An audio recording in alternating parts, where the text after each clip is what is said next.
Assalamualaikum warahmatullahi wabarakatuh. How are you, students? Okay, I think you are always healthy, right? For today, we are going to study about English. But before that, before we start these lessons, let's pray Basmalah together. Bismillahirrahmanirrahim. Okay, for next, our discussion today is about procedure text. Maybe one of you has understand with the procedure text. Maybe in your school, when you were in the first class of SMK, your English teacher ever give you this lesson. But now let's repeat again. Okay, we have an indicator of point 3.18 and 4.18. Kira-kira indikator apa yang akan kita bahas di sini, yaitu khususnya bagi kalian yang masih belajar, khusus siswa, harapannya adalah siswa dapat menyimpulkan struktur teks dan unsur kebahasaan beberapa teks prosedur, lesan maupun tulisan, dengan memberi dan meminta informasi terkait dengan manual, ya, penggunaan teknologi dan kiat-kiat tips pendek. Yang kedua adalah siswa dapat mengaitkan struktur teks dan unsur kebahasaan, ya, unsur kebahasaan dengan memberi dan meminta informasi, ya, sederhana lah, sesuai dengan bidang keahlian.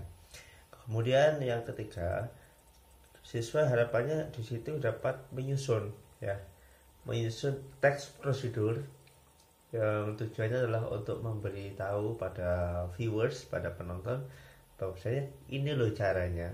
Nah, gitu ya. Oke, lanjut. Procedure text ini adalah salah satu tes yang biasanya dipakai atau diajarkan di sekolah, khususnya bagi siswa. Kenapa? Karena ini penting, ya. Ini penting untuk kita ketahui penggunaannya. Because we often make a practice in every field of study. We need the form of the procedure text. So, jadi ini adalah mungkin harapannya kita bisa membuat langkah-langkah, ya, langkah-langkah khusus untuk memberi pelajaran atau memberi informasi terhadap apa yang kita lakukan. Nah, kira-kira what is the procedure text di situ? Bisa dilihat di screen. Procedure text adalah teks yang berisikan perintah atau instruksi tentang bagaimana cara kita membuat sesuatu itu, atau dengan tahapan-tahapan yang dilakukan secara kronologis. Misal kita ingin membuat nasi goreng, ingin membuat pisang goreng, bagaimana caranya kita bisa menyetir mobil dengan lancar. Ini adalah teknik-teknik daripada procedure text.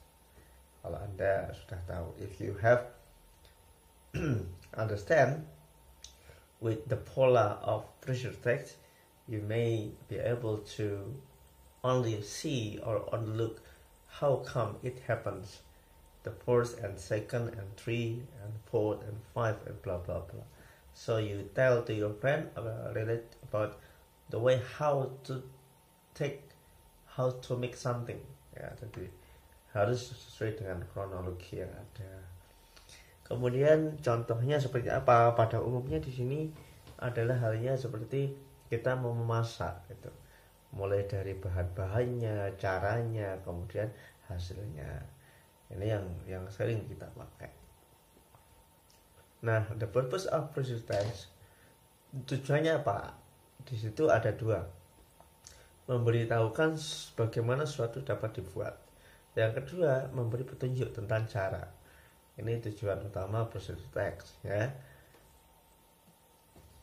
Nah, sama hanya dengan tes lainnya, di bawah ini adalah generic structure atau kerangka.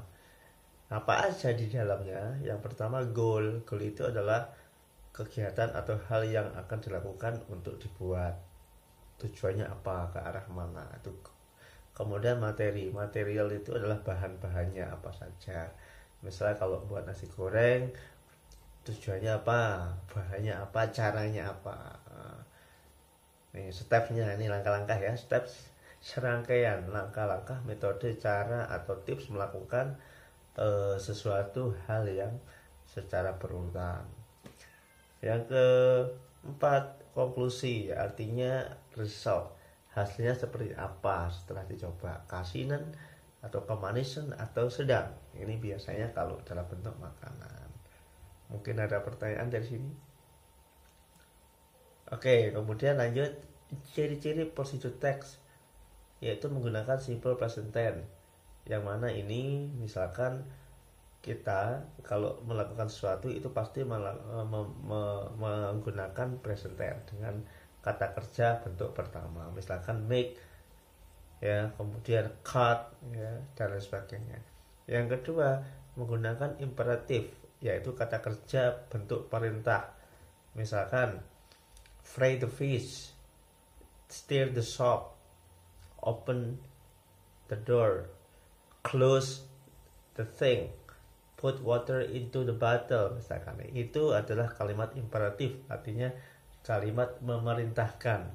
Yang ketiga, menggunakan action verb, artinya kata kerja yang menyatakan adanya kegiatan fisik, seperti flip, membalik, kemudian cover, menutup, uncover, membuka, dan lain sebagainya. Kemudian menggunakan sequence atau order, yang merupakan kata penghubung yang menghubungkan langkah satu dengan yang lain, misalkan kayak next, after, while, that, hinge, to begin, sampai dengan gradually. Yang kelima adalah menggunakan temporal conjunction, artinya contoh first, then, next, after that, last. Ini biasanya dipakai untuk langkah-langkah itu. Ya, mungkin nanti kita akan melihat video ini contoh bagi Anda yang mungkin bertanya, maybe you will ask something like what is that the video of positive text. Mungkin seperti apa sih contohnya kalimat positive text. Ya, mungkin harapannya setelah kalian menonton, kalian bisa mempunyai suatu pemikiran untuk dikembangkan sendiri, kreasi sendiri untuk membuat positive text. Oke, selamat menonton dan perhatikan ya. Yuk. Assalamualaikum warahmatullahi wabarakatuh. My name is Helsia Taviana. I am a 9A class validation middle school Malang. So, I will show you how to make hot coffee. Materials and tools: coffee, sugar, tablespoon, glass, and hot water. So steps: first, take 2 tablespoons of sugar into the glass.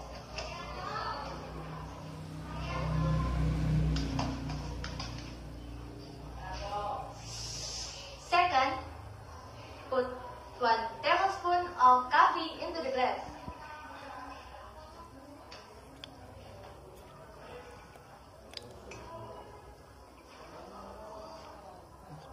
Third, pour hot water in the glass.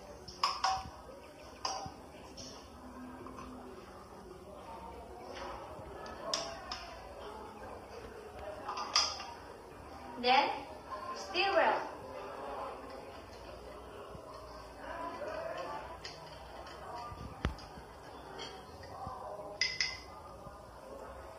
Finally, hot coffee is ready to drink. Oke, itulah tadi contoh daripada positive text. Harapannya Anda punya gambaran. Oke ya, sampai di sini dulu perjumpaan kita. Apabila ada pertanyaan mungkin bisa share atau link via komen atau yang lain.